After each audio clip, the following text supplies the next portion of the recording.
আমি থাকি গ্রামে।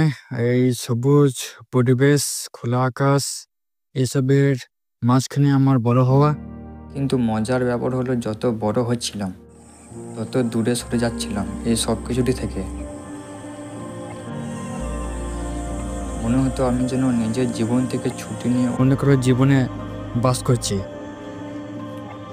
দিন শুরু হতো একটা প্রশ্ন দিয়ে, আমি কি যথেষ্ট ভালো?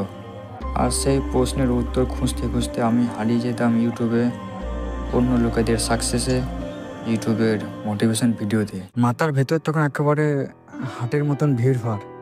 ভবিষ্যতে আমার কি হবে, আর লোকে কি বলবে, আমার থেকে ও কি জন্য এগিয়ে, এরকম নানান চিন্তা আমার মনের মধ্যে আসে। ধান ক্ষেতের পাশে হেঁটে যেতাম কিন্তু চোখ থাকতো মোবাইলে, আর পুকুর ধারে বসতাম কিন্তু মন থাকতো অন্য কোথাও। প্রকৃতি ঠিক আমার সামনে কিন্তু আমি যেন কাঁচের দেয়ালের ওপারে। তো একদিন দুপুরে আমার মোবাইলে ইন্টারনেট শেষ হয়ে গেল, আর সেদিন রিচার্জ করার সময়ও আমি পেলাম না। বিরক্ত হয়ে মাথাটা একদম খারাপ হয়ে গেল। নেট ছাড়া জীবন অচল, আমার সেরকম মনে হচ্ছে সেদিন। সেই মুহূর্তে মনে হলো আমার ফুসফুস থেকে বাতাস টেনে নেওয়া হয়েছে।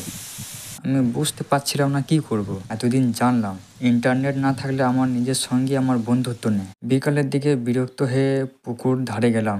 চুপচাপ বসে আছি, মোবাইল নেই। প্রথমে ভীষণ অস্বস্তি হচ্ছিল, মনে হচ্ছিল কিছু একটা করা দরকার, কাউকে কিছু বলা দরকার।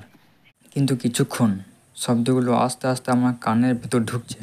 পুকুরের জলে টুপটাপ, দুপুরে পাখির ডাক, বাতাসে পাতার নড়ার খসখস। এই শব্দগুলো তো আমি রোজই শুনি, কিন্তু সেদিন যেন প্রথম শুনলাম।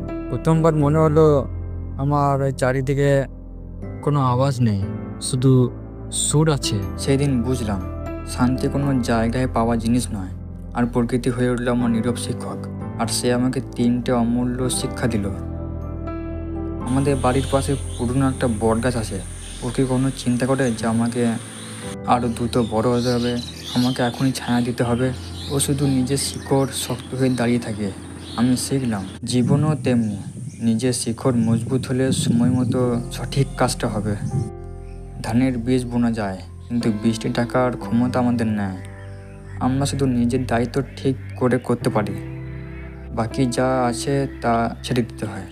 রাতে মাঠের মাঝখানে দাঁড়িয়ে আকাশের দিকে তাকাতাম, লক্ষ লক্ষ তারা ঝলমল করতো। তখন মনে হয় আমার চিন্তা, আমার আতঙ্ক, আমার অস্থিরতা সব কিছুই খুব তুচ্ছ। এত বিশালতার ভেতরে আমি একটা টুকরোর ধুলো মাত্র।